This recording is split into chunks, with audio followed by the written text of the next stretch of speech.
Global infrastructure के अंदर ना दो चीज़ें हैं जिस पे क्लाउड डिपेंडेंट होता है, जो जिसको वो बहुत ज़्यादा फोकस करता है, जिसकी वजह से वो बहुत स्मूथली अपनी सर्विसेज प्रोवाइड कर रहा होता है, जिसमें रीजन्स आते हैं और अवेलेबिलिटी जोन्स आ रहे होते हैं। जी अयाज, सर आपकी आवाज नहीं आ रही। मेरी आवाज़ सबको आ रही है? जी आ रही है। अयाज, आई गेस आपके इंटरनेट या किसी चीज़ का इशू होगा, आप इसको चेक कर लें।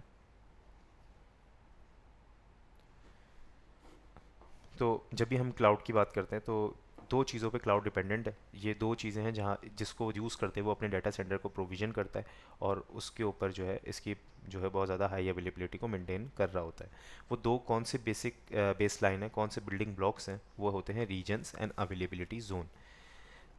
सबसे पहले हम डिस्कस करते हैं कि भाई ये जो रीजन्स हैं वो है क्या। अब रीजन एंड अवेलेबिलिटी जोन्स ये वो जगहें होती हैं जहाँ पे AWS का अपना डाटा सेंटर होता है, और अपने इतने ह्यूज इंफ्रास्ट्रक्चर को, इतनी जो वर्ल्ड वाइड इसने अपनी प्रेजेंस बनाई हुई है, इतने सारे क्लाइंट्स हैं, उनको सर्व करने के लिए ये कुछ बेसिक ब्लॉक्स के ऊपर जो है डिपेंडेंट होता है कि वो बहुत इजीली अपनी सर्विसेज को प्रोवाइड कर सके। अब उसके अंदर हम सबसे पहले अगर बात करें को कौन कौन से ब्लॉक्स हैं, तो चार मेन ब्लॉक्स होते हैं, जिसमें से सबसे पहला रीजन है, availability zone, edge location and regional edge cache. ये जो है ये सब वो मेन बिल्डिंग ब्लॉक्स हैं किसी भी क्लाउड के, जो इसको हाई अवेलेबल बनाते हैं। तो एक एक करके इन चीज़ों को डिस्कस करते हैं, ये होते क्या हैं। मैं थ्योरी के अलावा अगर आपको बताऊं तो मैं इसको अभी डिज़ाइन करके आपको बताता हूँ कि रीजन एंड अवेलेबिलिटी जोन होता क्या है। सबसे पहले इसने जो इतनी इसकी प्रेजेंस है वो किस तरह मेंटेन की हुई है कि 32 रीजन्स ऐसे हैं जहाँ पे AWS का डाटा सेंटर है दुनिया भर में। मुख्तलिफ मुल्क ऐसे हैं, 32 ममालिक ऐसे हैं जहाँ पे उसने अपने डाटा सेंटर्स को बनाया हुआ है। उसके अलावा 4 अनाउंस रीजन्स हैं, जैसे कि अभी उसने रियाद में बोले कि अपना डाटा सेंटर बनाएगा, सऊदीया के अंदर अपना डाटा सेंटर बना रहा है, बहरीन में इसने अभी अपना डाटा सेंटर को लॉन्च किया है। तो इस तरह और चार अनाउंस रीजन है जहाँ पे AWS अपने डाटा सेंटर को बिल्ड कर रहा है। उसके अलावा 102 अवेलेबिलिटी जोन। अब रीजन और अवेलेबिलिटी जोन में क्या फ़र्क है, 32 रीजन्स हैं और 102 अवेलेबिलिटी जोन्स हैं, तो वो मैं आपको बताता हूँ कि वो क्या होता है। उस इन 32 रीजन्स और 102 अवेलेबिलिटी जोन से वो 245 कंट्रीज़ को सर्व कर रहा है, जिसमें से 115 पे वो डायरेक्ट कनेक्ट लोकेशंस भी देता है, और उसके अलावा 550 प्लस पॉइंट ऑफ प्रेजेंस हैं, एज लोकेशन और रीजनल एज कैशेज़ हैं। अब ये होता क्या है, इस चीज़ को मैं आपको थोड़ा सा डिटेल में बताता हूँ। सबसे पहले हम लोग रीजन की बात करते हैं। तो रीजन क्या होता है? रीजन वो जगह होती है, वो सिटी होता है जहाँ पर ए क्लाउड का डाटा सेंटर होता है, उस जगह को रीजन कहते हैं। फॉर सपोज अगर मैं आपको लेमेंट ऑफ एग्जांपल दूँ, हमारे पाकिस्तान की बात करते हैं। मैं बोलता मैं पाकिस्तान में AWS ने अपना रीजन बनाया, तो वो पाकिस्तान की किसी एक सिटी को अपना रीजन बनाएगा, जैसे कि कराची, आप कराची को ले लें। अब कराची को उसने जो है अपना रीजन बनाया, और रीजन के अंदर अवेलेबिलिटी जोन्स आते हैं। अवेलेबिलिटी जोन्स क्या होते हैं? अवेलेबिलिटी जोन्स होते हैं data centre, physical data centre AWS के, जो कि वो किसी भी रीजन के अंदर मुख्तलिफ जगहों पर बनाता है, डिफरेंट सिटी के डिफरेंट एरियाज़ में बनाता है, ताकि हाई अवेलेबिलिटी को मेंटेन करे। अब कराची रीजन हो गया। अब उसके अंदर उसने 3 जगह अपने डाटा सेंटर्स बनाए हुए हैं, अलग अलग कोनों पर, ताकि अगर एक डाटा सेंटर पे किसी चीज़ वजह से अफेक्ट होता है तो बाकी डाटा सेंटर्स उसकी वजह से अफेक्ट ना हो। तो इसको हम कहते हैं अवेलेबिलिटी जोन। अवेलेबिलिटी जोन क्या होता है? वो फिजिकल डाटा सेंटर्स होते हैं, और जहाँ ये फिजिकल डाटा सेंटर एग्जिस्ट करते हैं उसे हम AWS रीजन कहते हैं। जी। जी जी आतिफ। सर, क्वेश्चन ये था कि ये फॉल्ट टॉलरेंस के लिए हम सेम डेटा सिंक कर रहे होते हैं या अलग अलग डेटा होता है इन गुड क्वेश्चन। ये फॉल्ट टॉलरेंस के लिए होता है, अभी इसको डिटेल में बताता हूँ। ये क्यों कर रहे हैं? फॉल्ट टॉलरेंस का मतलब क्या है कि अब मेरे पास कराची के अंदर इसने मल्टीपल एरियाज़ के अंदर अपने डाटा सेंटर्स बना लिए। सबसे पहली चीज़, मिनिमम किसी भी रीजन के अंदर मिनिमम 2 डाटा सेंटर्स तो होते ही हैं। 2 से कम नहीं हो सकते, 2 से ज़्यादा भी होते हैं, पर मिनिमम 2 का उसकी वो होती है कि 2 तो डाटा सेंटर्स बनाएगा ही बनाएगा। अब कराची एक बहुत बड़ी सिटी है, तो इसके अंदर मल्टीपल जगहों पे अपने अलग अलग डाटा सेंटर्स बनाएगा for fault tolerance. Fault tolerance क्या है कि अगर मेरे डाटा सेंटर पे कोई इशू आ जाता है, तो उससे मेरा सिस्टम डाउन ना हो। आपस में ये सारे डाटा सेंटर सिंक हैं, तो अगर एक डाटा सेंटर डाउन होता है तो वो दूसरे डाटा सेंटर पे आपकी सारे सिस्टम को अप करता है। यहाँ पर वो कॉन्सेप्ट आता है शेयर रिस्पॉन्सिबिलिटी मॉडल का। वो कहता है डाटा सेंटर्स मैं प्रोवाइड करूँगा, आपके फॉल्ट टॉलरेंस मैं प्रोवाइड करूँगा, मगर उसको हाई अवेलेबल सर्विसेज को बनाना वो आपकी ज़िम्मेदारी है। अगर आप कॉस्ट बचाने के लिए उसको सिंगल डाटा सेंटर पे बनाते हो, तो उसमें अगर कोई इशू होता है तो फिर AWS इसकी जिम्मेदारी नहीं लेता। जी जीशान। जी बड़ा बेसिक सा क्वेश्चन है जी कि जी। मिसाल के तौर पे अगर कराची एडब्ल्यूएस का रीजन है, ठीक है, हम्म। और मैंने कराची रीजन के अंदर कोई अपनी ऐप डिप्लॉय की हुई है, तो क्या लाहौर पे बैठा हुआ बंदा वो उस ऐप को एक्सेस नहीं कर सकता क्या? बिल्कुल एक्सेस कर सकता है सर। क्लाउड का मतलब क्या है, हम यूएस में अगर ज़्यादातर एप्लीकेशन हमारी सिंगापुर में डिप्लॉय होती है लेटेंसी को देखते हुए, तो दुनिया भर से उसे कोई ना कोई एक्सेस कर रहा है ना। अब फॉर एग्जांपल बेसिक सी बात करता हूँ, फेसबुक सबने यूज़ की है। फेसबुक एक एप्लीकेशन है, वो किसी ना किसी डाटा सेंटर के ऊपर चल रही है। अब वो किस डाटा सेंटर पे आप लोग को नहीं पता, पर दुनिया भर के लोग उसे एक्सेस कर रहे हैं। तो इसी तरह क्लाउड के डाटा सेंटर पे अगर कोई चीज़ चल रही है तो वो एक्सेसिबल दुनिया भर से है, मगर उसको हाई अवेलेबल रखने के लिए वो मल्टीपल जो है अवेलेबिलिटी जोन है, डाटा सेंटर्स बनाता है कि अगर मेरा एक डाटा सेंटर डाउन हो तो मेरा सिस्टम जो या जो सर्विसेज उस पर चल रही हैं वो बंद ना हो जाए। वो दूसरा हार्डवेयर पे उसे फ़ौरन अप कर देता है आपके लिए, और वो वैसे ही एक्सेसिबल रहती है। जी साजिद।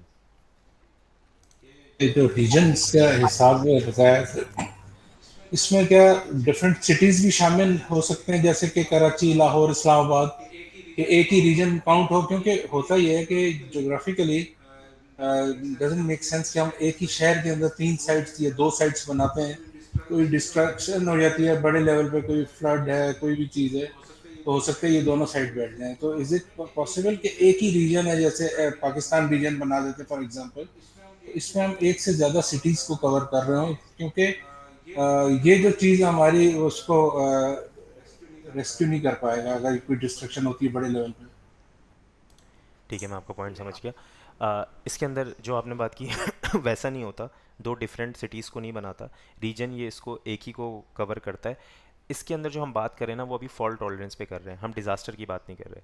जो आप बात कर रहे थे वो होता है डिज़ास्टर रिकवरी साइट्स होती हैं, वो उसके लिए AWS के अंदर हम लोग डिफरेंट रीजन्स पे इसको वो करते हैं कि अगर एक मैंने फॉर सपोज मैंने मुंबई में अब मेरा डाटा सेंटर सेलेक्ट किया हुआ है, तो मैं जब डिज़ास्टर रिकवरी बनाऊंगा अपनी एप्लीकेशन के लिए तो वो मैं किसी और रीजन को, सिंगापुर को बना दूंगा, ताकि अगर मेरा वो पूरे मुल्क में इशू होता है या मेरे सारे डाटा सेंटर डाउन हो जाते हैं तो मेरी DR साइट कहीं और ही चल रही है, उस पर कोई अफेक्ट नहीं आएगा। और अब फॉर सपोज किसी जंग की स्टेट में आ जाता है, अब मेरे मल्टीपल सिटीज़ में भी होगा ना, तब भी इशू हो सकता है। पूरा सिस्टम ही डाउन हो गया, मेरा नहीं चल पा रहा, तो हमेशा DR साइट मुख्तलिफ रीजन्स में बनाई जाती है क्लाउड के ऊपर। एक डाटा सेंटर अगर फॉर सपोज मुंबई में है तो मेरी जो DR साइट बनेगी वो सिंगापुर में या उससे किसी और रीजन के अंदर बनाएंगे, ताकि अगर मेरा पूरा ही वो रीजन डाउन हो जाए किसी भी रीज़न की वजह से तो मेरा सिस्टम डाउन नहीं होना चाहिए। अभी जो हम बात कर रहे हैं वो फॉल्ट टॉलरेंस की कर रहे हैं कि मेरा अगर डाटा सेंटर पे कोई इशू हो जाए तो मेरी सर्विसेज डाउन नहीं होनी चाहिए, क्योंकि ये बैकएंड पे AWS भी तो फिजिकल डाटा सेंटर्स चला रहा है, उसकी हार्डवेयर की भी तो मेंटेनेंस होती है। AWS उसको मेंटेन भी तो करता होगा, तो उसको कभी ना कभी तो अपने डाटा सेंटर को भी डाउन करना है। अगर वो मल्टीपल डाटा सेंटर्स ना बनाए और वो मेंटेनेंस के लिए डाउन करते तो जितने क्लाइंट्स हैं सबकी सर्विसेज डाउन हो जाएंगी। इसलिए वो आपको फॉल्ट टॉलरेंस और हाई अवेलेबिलिटी के लिए एक रीजन के अंदर मल्टीपल डाटा सेंटर्स देता है, ताकि आप इजीली उसके ऊपर वो आपकी हाई अवेलेबिलिटी को मेंटेन कर सके। और ये जिम्मेदारी AWS अपने एंड पे लेता है कि आपको आइडिया भी नहीं होगा कि आपका जिस डाटा सेंटर पे आपने कॉन्फ़िगर किया था वो डाउन हुआ हुआ है, वो दूसरी जगह पे एज इट इज़ आपकी पूरी सर्विसेज चल रही होंगी। जी जीशान।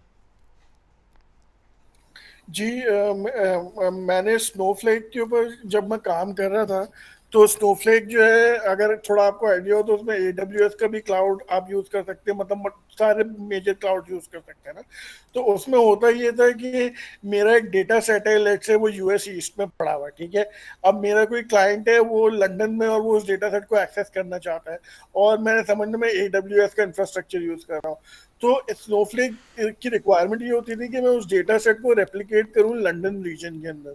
तो लेकिन आपने तो ये बताया है कि मतलब मिसाल के तौर पे कि मेरी ऐप है या कोई भी डेटा है, S3 को कोई भी मैं सर्विस यूज कर रहा हूँ, तो वो अगर एक रीजन में पड़ी है तो वो दूसरे मतलब कहीं से भी एक्सेसिबल होती है वो।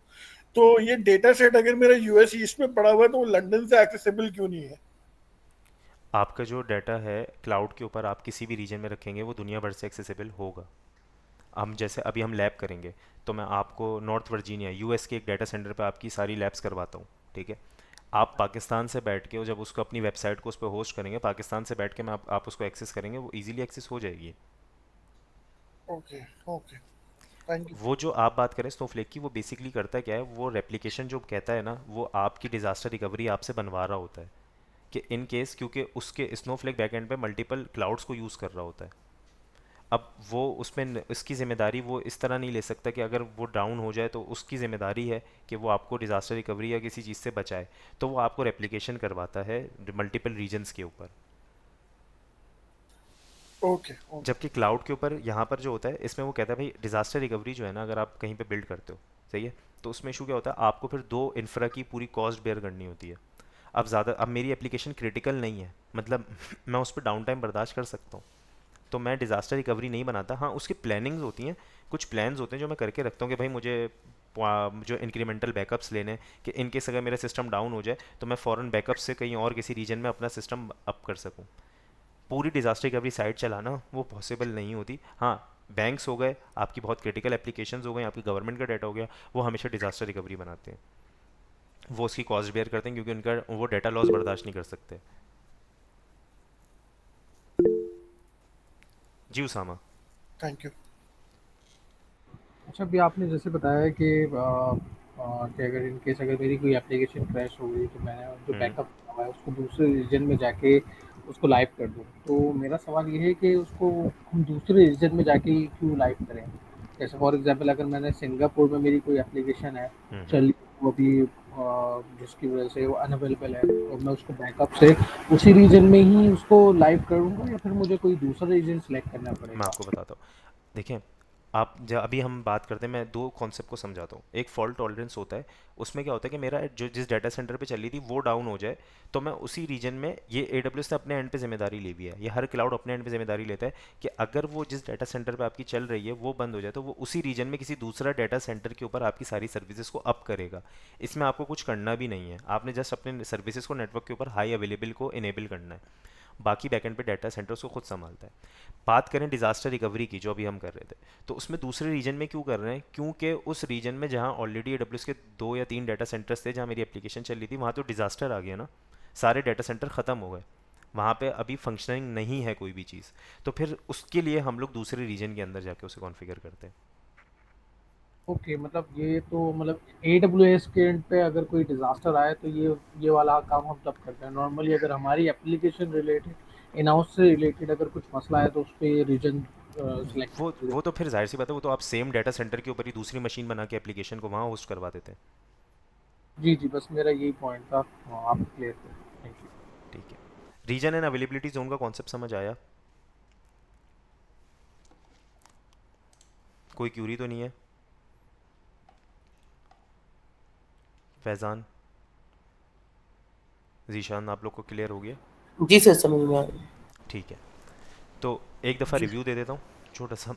रीजन क्या होता है, वो एरिया होता है जहाँ पे उसके डाटा सेंटर्स हैं, और अवेलेबिलिटी जोन्स क्या होते हैं, वो उस रीजन के अंदर फिजिकल डाटा सेंटर जो मुख्तलिफ लोकेशन में बने हुए हैं उसे अवेलेबिलिटी जोन कहते हैं।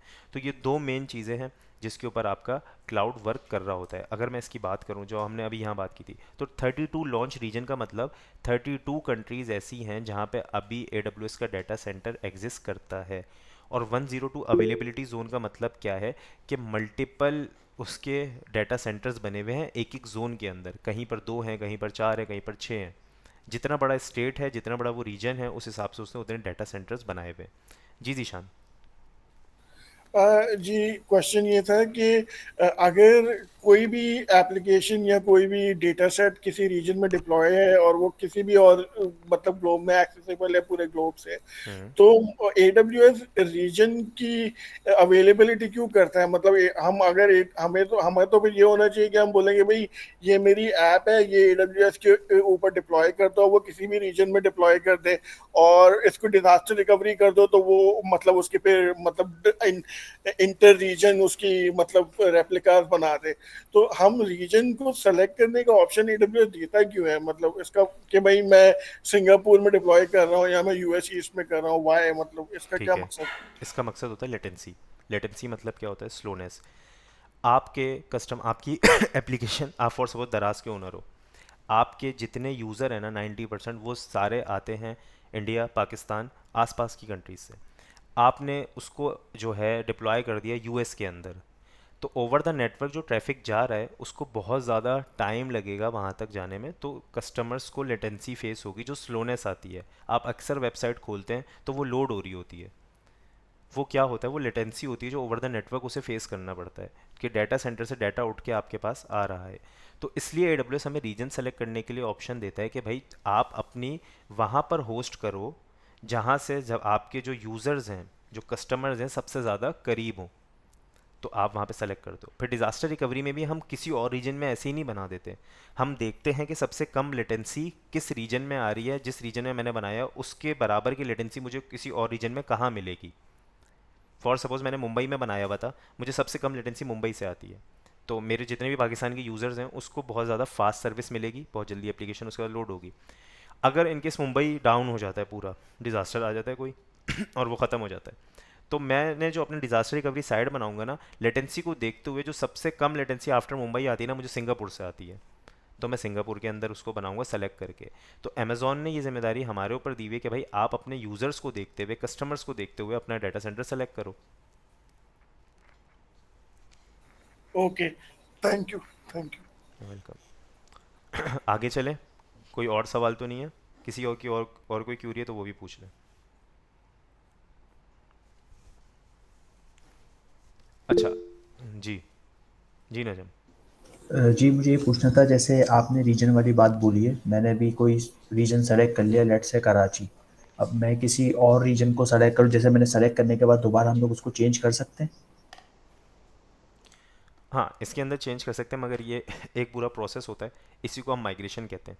कि आपने एक जगह पूरा सिस्टम कर दिया है, अब आपको वहाँ से पूरा सेटअप कहीं और बनाना है, तो उसको पूरा माइग्रेट करना पड़ता है। इसमें AWS टू AWS जब आप कर रहे होते हैं ना, तो वो इजी हो जाता है, क्योंकि बैकअप्स को मूव करना दूसरी रीजन में बहुत इजी होता है, वहाँ पे कुछ क्लिक्स के ऊपर वो रेप्लिकेट कर देता है दूसरे रीजन्स के अंदर, तो आप बहुत इजीली इसको कर सकते हैं। मगर हाँ, ये एक प्रोसेस है, पूरा प्रोसेस होता है, उसके थ्रू ही होता है। Thank you. जी उसामा। अच्छा, फॉर एग्जांपल अगर मेरा कोई वीएम बनी हुई है AWS पे, अब मैं चाह रहा हूँ कि कोई कंप्लायंस का इशू की वजह से मैं चाह रहा हूँ कि मैं ऑन प्रेम पे ही अपनी मशीन माइग्रेट कर लूँ, तो उसके लिए मतलब क्या प्रोसेस होगा, कैसे मैं कर पाऊँगा? ठीक है, ये बहुत अच्छा सवाल था। इसके लिए एक सर्विस होती है, server migration service, SMS, server migration service AWS provide करता है, जिसमें आप सिर्फ ऑन प्रेमिसेस नहीं, आप किसी और क्लाउड पे भी माइग्रेट करना चाह रहे हैं ना, तो आप बहुत इजीली जो है उसके अंदर उसको कनेक्ट करवा सकते हो, उस सर्वर के अंदर, उस सर्विस के अंदर अपनी कॉन्फ़िगरेशन करते हो, अपने डाटा सेंटर की कनेक्शन बिल्ड करते हो, और बहुत इजीली उसके कुछ प्रोसेसेस होते हैं जिसको फिल करने के बाद वो आपके पूरे सर्वर को माइग्रेट करवा देता है। आप ऑन प्रेमिसेस से क्लाउड पे आना चाह रहे हो या क्लाउड से ऑन प्रेमिसेस जाना चाह रहे हो, दोनों काम उसके थ्रू कर सकते हो। और क्लाउड टू क्लाउड भी मूव कर। क्लाउड टू क्लाउड में मूव होता है तो भी यही सर्विस यूज़ होती है। अच्छा, ये क्लाउड फ्रंट का इस रीजन से, किसी भी रीजन से क्या कोई ताल्लुक होता है? क्योंकि क्लाउड फ्रंट तो मतलब किसी भी रीजन में मतलब अवेलेबिलिटी ऑफ कंटेंट को इनेबल करता है, तो वो कैसे मतलब इससे इंटीग्रेट होता है या अभी हम रीजन उसके? और अवेलेबिलिटी जोन से जैसे ही आगे बढ़ेंगे ना, तो आपके इस सवाल का जवाब आपको मिल जाएगा। ओके जो जी। आगे हम लोग एज लोकेशन और रीजनल एज कैशे की बात करने वाले हैं ना, वो यही चीज़ है। ओके। ठीक है। तो आप लोग को रीजन और अवेलेबिलिटी जोन समझ आ गया? किसी की कोई क्यूरी तो नहीं है? तो फिर आगे चलते हैं। अच्छा, अब ये जो अभी डायग्राम मैंने पूरी आपको दिखाई है ना, ये आगे की स्लाइड्स में इसी को समझा रहा है, तो मैं स्लाइड्स को रीड नहीं कर रहा। अब मैं आपको बताता हूँ एज लोकेशन और रीजनल एज कैशे है क्या। ये जिस डायग्राम की पूरी एक्सप्लेनेशन ये लिखी हुई है, मैं आपको ये डायग्राम बना के समझाता हूँ कि ये कैसे काम करती है। अब मैं यहाँ पे मैं अगर इसको करूँ, एक मिनट मुझे दीजिएगा।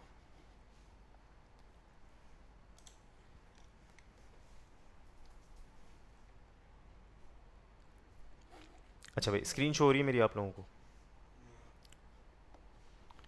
जी। ठीक है, अब मैं आपको यहाँ पे समझाता हूँ, इस कॉन्सेप्ट को समझना है कि क्या मसला आ रहा था और किस तरह उसको अमेज़ॉन ने सॉल्व किया। अब फॉर सपोज़ मेरे जो यूज़र्स हैं वो दुनिया भर से हैं मेरी एप्लीकेशन के ऊपर, ठीक है, पाकिस्तान से भी हैं, इंडिया से भी हैं, कनाडा से भी हैं, लंदन से, डिफरेंट एरियाज़ के मेरे यूज़र्स हैं, और हर जगह से मेरी एप्लीकेशन एक्सेस की जाती है। मेरी एप्लीकेशन मैंने जिस रीजन में रखी हुई थी वो US के रीजन में रखी हुई थी, कि भाई मेरे सबसे ज़्यादा जो यूज़र होते हैं वो मेरे US से आते हैं, तो मैंने उसको देखते हुए अपनी एप्लीकेशन को यहाँ डिप्लॉय कर दिया था। अब डिप्लॉय करने से क्या मुराद है कि भाई अपनी एप्लीकेशन को वहाँ होस्ट करवा दिया था। अब उसके ऊपर मेरा जो है सर्वर भी चल रहा होगा, ठीक है, ये सर्वर यहाँ पे चल रहा है। इसी तरह मेरी जो है बकेट भी चल रही होगी, ऑब्जेक्ट स्टोरेज भी चल रही होगी, ठीक है, मल्टीपल सर्विसेज मेरी चल रही है मेरे रीजन के ऊपर। मेरा यूज़र जो है, मेरा यूज़र यहाँ से बैठ के इस सर्विस को एक्सेस कर रहा है, ठीक है, यहाँ से उसको एक्सेस कर रहा है, तो ओवर द नेटवर्क उसको लेटेंसी फेस करनी पड़ती है जो डाटा ट्रैवल करता है उस तक आने के लिए, तो स्लोनेस फील हो रही थी।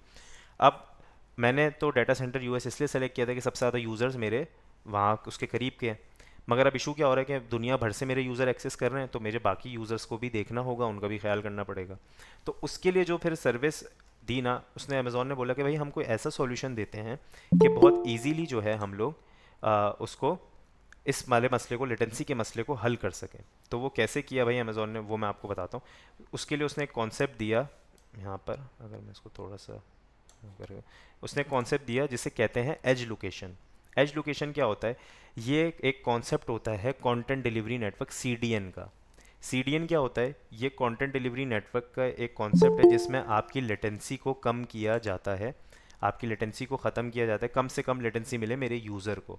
तो उसमें दुनिया भर में क्लाउड क्या करता है, उसके अंदर कॉन्सेप्ट यूज़ करता है कि वो दुनिया भर में स्टैंड अलोन डाटा सेंटर्स बना देता है। जैसे अभी हमने रीजन एंड अवेलेबिलिटी जोन की बात की थी ना, कि एक रीजन में मल्टीपल डाटा सेंटर्स होते हैं, मगर जब एज क्लाउड फ्रंट की बात करते हैं, सीडीएन की बात करते हैं, कंटेंट डिलीवरी नेटवर्क की, तो उसमें उसने दुनिया भर में ना सिंगल सिंगल डाटा सेंटर्स बनाए हैं। वो किस लिए बनाए कि वो as a cache service provide करते हैं आपके यूज़र को। वो कैसे करते हैं कि भाई उसने दुनिया भर में multiple data centres, single data centres यहाँ पे क्रिएट कर लेते हैं हम लोग, छोटे छोटे data centre, single stand alone data centre है, कोई हाई अवेलेबिलिटी नहीं, कुछ नहीं, मल्टीपल डाटा सेंटर्स पूरी दुनिया के अंदर उसने क्रिएट किए हुए। अब क्या होता है कि मेरा यूज़र जो बहुत दूर से एक्सेस कर रहा था, अब एक यूज़र था जो कि बहुत करीब से एक्सेस कर रहा है यूएस से, तो उसको तो डायरेक्टली डाटा मिल रहा है, उसको लेटेंसी नहीं मिल रही। मगर जब हम लोग बात करते हैं दूर के यूज़र की जिसको लेटेंसी फेस हो रही है, तो उसने सीडीएन के कॉन्सेप्ट से इस मसले को हल किया। उसने क्या किया, भाई मैं डिफरेंट पूरी दुनिया में अपने स्टैंड अलोन डाटा सेंटर्स बना देता हूँ, जिसके ऊपर वो एज अ कैशे सर्विस काम करेंगे कि जब मेरे यूज़र की रिक्वेस्ट आएगी तो वो मेरे डायरेक्ट रीजन पे नहीं आएगी, मेरे डाटा सेंटर पे नहीं आएगी, वो आएगी मेरे एज लोकेशन के ऊपर, ठीक है, एज लोकेशन के ऊपर आएगी, क्योंकि वो उस यूज़र के करीब है और वहाँ से उसको डाटा प्रोवाइड कर देगी। तो जब हम एज लोकेशन कॉन्फ़िगर करते हैं, सीडीएन को कॉन्फ़िगर करते हैं, तो वो क्या करता है, वो तमाम जितने भी हमने सेलेक्ट किए होते हैं सीडीएन के, उसके ऊपर एज लोकेशंस वगैरह को वहाँ पर अपने रेप्लिकेट कर देता है, कैशे करवा देता है उसको, कि वो बहुत इजीली फिर आपके यूज़र से एक्सेस हो सके। अब हुआ क्या, यहाँ पे हर जगह जो है वो रेप्लिकेशन हो गई भाई, और आपके यूज़र्स को सबसे करीबी डाटा सेंटर से उसका डाटा मिलने लगा। तो ये कॉन्सेप्ट था एज लोकेशन का। अब इशू क्या हुआ कि भाई कुछ जो एज लोकेशंस थी ना, या मेरे जो यूज़र्स थे, वो मेरे डाटा सेंटर से भी दूर थे। मतलब अगर मैं इसको यहाँ पे थोड़ा सा वाइड कर देता हूँ, अब मेरे कुछ यूज़र्स थे वो जो है वो दूर से एक्सेस कर रहे हैं, ठीक है। तो अब जो मेरे कुछ एज लोकेशंस थे जो स्टैंड अलोन डाटा सेंटर दुनिया भर में बनाए थे, उसमें क्या इशू आ रहा था कि कुछ एज लोकेशन भी रीजन से बहुत दूर थे, उनको वो मेरे यूज़र से तो बहुत करीब हैं मगर मेरे रीजन से दूर हो रहे हैं। अब यहाँ पर जो है मेरे एज लोकेशन तक डाटा आने में लेटेंसी आ रही है, उसको स्लोनेस मिल रही है, पूरा डाटा बहुत फास्ट सर्विस आ रही है, लेटेंसी का इशू अभी भी आ रहा था। तो इस कॉन्सेप्ट को एज लोकेशन के ने एक मसला तो हल किया, मगर एक और इशू क्रिएट हो गया, क्योंकि पूरी दुनिया में एज लोकेशंस के कुछ एज लोकेशंस अपने रीजन से दूर थी। तो उसको हल करने के लिए उसने एक और कॉन्सेप्ट दिया जिसे कहते हैं regional edge cache. Regional edge cache क्या करता है, ये वो स्टैंड अलोन डाटा सेंटर्स की तरह के ही डाटा सेंटर्स हैं फिजिकल, जो कि आपके एज लोकेशंस को सर्व करते हैं। अब यहाँ पर फॉर सपोज, अब जैसे डायरेक्ट एज लोकेशन रीजन पे जा रही थी ना, वो रीजन पे नहीं जाती, उसके लिए अब रीजनल एज कैशे है जहाँ से उसको डाटा प्रोवाइड हो रहा है, और ये दुनिया भर में मुख्तलिफ जगह पे ये भी बने हुए हैं। अब ये जो है अब ये हर जो है उसको उसको रीजन को प्रोवाइड कर रहे हैं, जिससे आपकी इस वाली लेटेंसी का मसला हल हो गया कि भाई ये तो रीजन वहाँ से वो डाटा सेंटर से कलेक्ट कर रहे हैं और आपको जो है यहाँ से प्रोवाइड कर रहे होते हैं। तो एज लोकेशन ने क्या किया, आपकी लेटेंसी का मसला हल किया, मगर हमें इशू आ रहा था कि भाई एज लोकेशन जो है वो बहुत सारी एज लोकेशन हमारे डाटा सेंटर से दूर पड़ रही थी, तो उसके लिए रीजनल एज कैशे का कॉन्सेप्ट आया। जी आतिफ। जी सर, क्वेश्चन ये था कि जब क्लाइंट है वो तो एक लिमिटेड डाटा जो है ना वो मतलब है कि डिमांड कर रहा था। तो जब हम ये जो एज लोकेशन और रीजनल एज सेंटर्स हैं, यहाँ पे तो आप पूरा डेटा जब है वो क्या कहते हैं उसको रेप्लिकेट कर रहे हैं, हम्म और वो उसका जो सिंक टाइम है, ठीक है ना, अब बैंकिंग डेटा जिस तरह है, हम्म। तो वो सिंक टाइम का, और वो किस तरह डील कर लेते हैं फिर? वो इस मैं आपको इसका बताता हूँ पहली चीज़ तो ये हर वक्त अपने पास रेप्लिकेट नहीं करता। ये अगर इसके ऊपर रिक्वेस्ट आना ख़त्म हो जाएगी तो फिर इसके पास से डाटा चला जाएगा। एज लोकेशन मिनिमम 12 आवर्स तक अपने पास स्टोर करता है, और रीजनल एज कैशे अपने पास 32 आवर्स तक स्टोर कर रहा होता है। ये just as a cache service provide कर रहा होता है, ठीक है। तो जैसे ही यहाँ से डाटा चला जाता है और दोबारा रिक्वेस्ट आती है तो ये अपने आप को दोबारा सिंक करता है। अब ये इतना फास्ट होता है कि जब यहाँ पे कोई डाटा आता है तो वो फ़ौरन यहाँ पर अगली रिक्वेस्ट से पहले यहाँ पे रेप्लिकेट हुआ हुआ होता है। इसकी मैनेजमेंट की जिम्मेदारी AWS अपने एंड पे लेता है। तो इसलिए वो कहता है कि भाई इस चीज़ की फिक्र आपने नहीं करनी, ये बैक एंड पे कैसे कर रहा है, हमने कैसे कनेक्ट किया हुआ है, वो सारी हमारी मैनेजमेंट है। आपने जस्ट एज लोकेशन को इनेबल करना है, कॉन्फ़िगर करना है। उसके बाद मैंने एज लोकेशन कौन सी यूज़ करनी है, रीजनल एज कैशे कौन सा यूज़ करना है, वो सारी जिम्मेदारी AWS की हो जाती है। जी जीशान। जी, इस डायग्राम में जो लेफ्ट साइड पे AWS का क्लाउड है उसमें EC2 इंस्टेंसेस भी हैं। हम्म अब मुझे क्वेश्चन मेरा ये था कि कोई लेट से मैंने एप्लीकेशन डिप्लॉय की हुई है जो कि हम्म EC2 इंस्टेंसेस पे रन हो रही है, हम्म और वो S3 से कुछ डेटा फेच करके उसे प्रोसेस करती है, ठीक है। हम्म अब मेरा एक यूजर जो है वो कुछ मतलब उस एप्लीकेशन को एक्सेस करने की कोशिश करता है, कोई रिक्वेस्ट भेजता है डेटा की, तो हम्म लेकिन वो जो रिक्वेस्ट है वो सर्वर के ऊपर हिट होना जरूरी है, क्योंकि सर्वर प्रोसेस करके जो भी वो रिक्वेस्ट भेजेगा वो हम्म S3 से डेटा फेच करके EC2 में प्रोसेस करके फिर रिजल्ट हम्म भेजेगा। तो हम्म। जो कंप्यूट है वो तो एज लोकेशन के ऊपर रेप्लिकेट नहीं हो सकता, राइट? या वो भी रेप्लिकेट होता है? सब कुछ एज इट इज़ रेप्लिकेट करता है। इस डायग्राम में जो दिखाने का मकसद है ना वो यही है कि देखें ये कनेक्टेड है, और ये एज इट इज़ अपने पास रेप्लिकेट कर रहा है इन चीज़ों को। रीजनल एज कैशे अपने पास करता है और वहाँ से एज लोकेशन अपने पास रेप्लिकेट करता है, और ये नियर रियल टाइम सिंक होता है कि अगर यहाँ कुछ राइट होगा तो वो यहाँ अपडेट हो जाएगा, और अगर यहाँ कुछ अपडेट होगा तो वो यहाँ भी अपडेट हो जाएगा।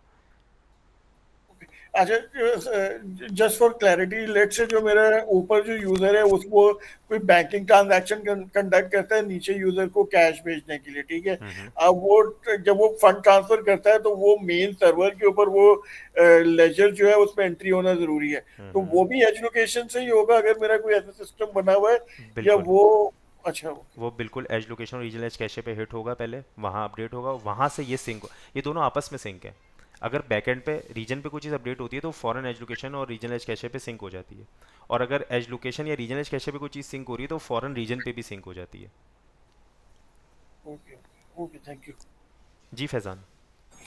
सर मेरा क्वेश्चन ये है कि जैसे आपने कहा रीजनल एज कैशे, तो हम्म, ये फिजिकली लाइक जैसे डाटा सेंटर होता है ये वैसे ही इसकी फिजिकल होती है लोकेशन इसकी, जी या जी। ये भी वर्चुअल ही लाइक? नहीं नहीं नहीं, ये स्टैंड अलोन डाटा सेंटर्स हैं, मतलब इनके साथ कोई एक्स्ट्रा डाटा सेंटर्स नहीं बने हुए, सिंगल सिंगल डाटा सेंटर्स पूरी दुनिया में AWS ने बनाए हुए हैं जो कि as a cache service provide कर रहे हैं।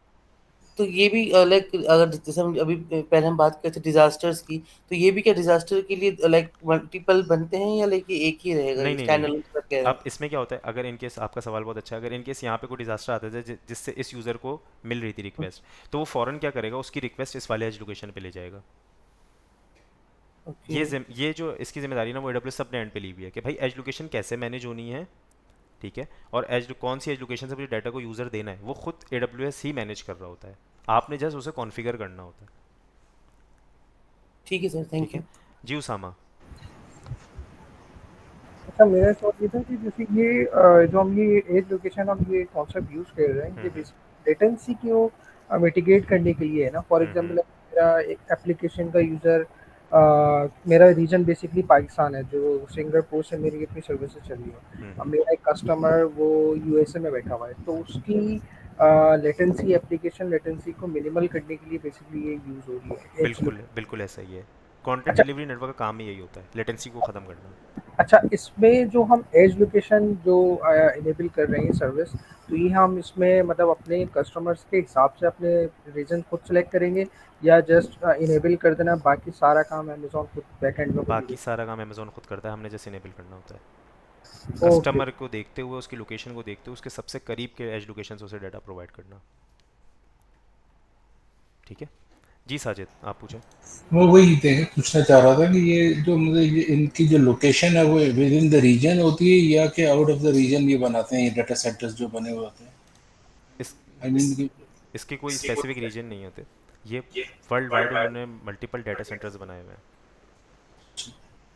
ठीक है, और इनको डायरेक्ट एडब्ल्यूएस या खुद इनको वो देख रहा होता है इन चीज़ों को इसकी? उसकी सारी मैनेजमेंट, कौन सा एजुकेशन देना है, किस पे किस यूज़र को लेके जाना है, वो सब AWS के पास होती है। जी जीशान। जी क्वेश्चन ये था कि लेट से मैंने ये इंफ्रास्ट्रक्चर बना दिया है, लोकेशंस के ऊपर कंटेंट डिलीवरी नेटवर्क इनेबल हो गया। अब मुझे ये पता करना है कि मेरी रीजनल एज कैश जो है वो कितनी दफा हिट हो रही है, मतलब कि कितनी मेरी रिक्वेस्ट है जो कि कैश सर्व कर रहा है और कितनी रिक्वेस्ट है जिसके लिए मुझे main data centre origin servers के ऊपर जाना पड़ रहा है। तो क्या ये मैं क्लाउड वॉच या क्लाउड ट्रेल से ये इसकी इंफॉर्मेशन मिल सकती है? नहीं, इसकी इन्फॉर्मेशन नहीं मिलती, और आपकी मेन रीजन पे रिक्वेस्ट जाती ही नहीं है, वो हमेशा एज लोकेशन या रीजनल एज, यूज़र की रिक्वेस्ट एज लोकेशन पे आती है, एज लोकेशन उसे डाटा प्रोवाइड कर देता है। अगर एज लोकेशन के पास डाटा नहीं है तो वो रीजनल एज कैशे पे जाता है, जी वरना और बहुत ही वो होता है कि अगर रीजन एज कैशे के पास भी डाटा नहीं हो तो वो रीजन के पास जाए, वरना इनके पास data all the time available होता है क्योंकि कोई ना कोई एक्सेस कर ही रहा होता है मुसलसल। ओके।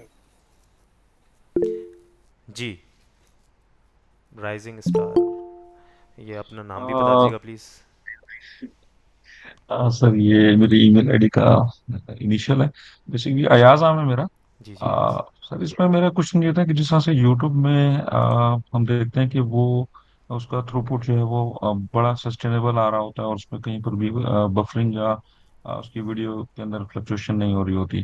तो इसका मतलब ये हुआ कि वो एज नेटवर्क को या एज लोकेशंस को बहुत वाइडली यूज कर बिल्कुल, रहा है। बैक एंड पे वो सेकंड CDN को यूज़ कर रहा होता है, और ये सिर्फ AWS पे नहीं होता, तमाम क्लाउड CDN की सर्विस को देते हैं, ये आपको उस पर भी मिलेगा, ऑन प्रेमिस भी CDN की सर्विसेज मिलती हैं आपको। जी। अच्छा, और सर ये हम यूँ कह सकते हैं कि एज जो है बेसिकली ये को लोकेटेड इंफ्रास्ट्रक्चर है जो कि आईएसपीज के पास होस्टेड है। ISPs के पास तो नहीं है, वर्ल्ड वाइड उसने अपने डाटा सेंटर्स बनाए हुए हैं, वहीं से डायरेक्टली मैनेज हो रहा होता है। ठीक। जी उसामा। अच्छा, इधर सीडीएन और एज लोकेशन का इसका ज़रा डिफरेंस बता सकते हैं? CDN is content delivery network, ये सर्विस का नाम होता है, ठीक है, ये एक टेक्नोलॉजी का नाम है, उसके बैक एंड पे ये चीज़ें उसको चला रही होती हैं। जैसे एक चीज़ सर्वर है, उसको AWS पे हम लोग EC2 कहते हैं। सही सही। कंटेंट डिलीवरी नेटवर्क की एक टर्म होती है जिसके बैकएंड पे जो काम हो रहा होता है उसको हम समझ रहे हैं कि भाई कैसे वो लेटेंसी को नेटवर्क पे ख़त्म करता है। जी ठीक है। इसकी टेंशन नहीं लेनी, इसकी आगे बहुत डिटेल लैब है, S3 के साथ करके देखेंगे, वेबसाइट होस्ट करके परफॉर्मेंस में फ़र्क भी चेक करेंगे कि कितना ज़्यादा परफॉर्मेंस में फ़र्क आता है एज लोकेशंस को इनेबल करने से। तो बहुत डिटेल लैब है, इसकी परेशानी नहीं लेनी, ये तो अभी हम लोग सिर्फ एक ग्लोबल इंफ्रास्ट्रक्चर को समझ रहे हैं कि क्लाउड कैसे मैनेज कर रहा होता है अपनी चीज़ों को।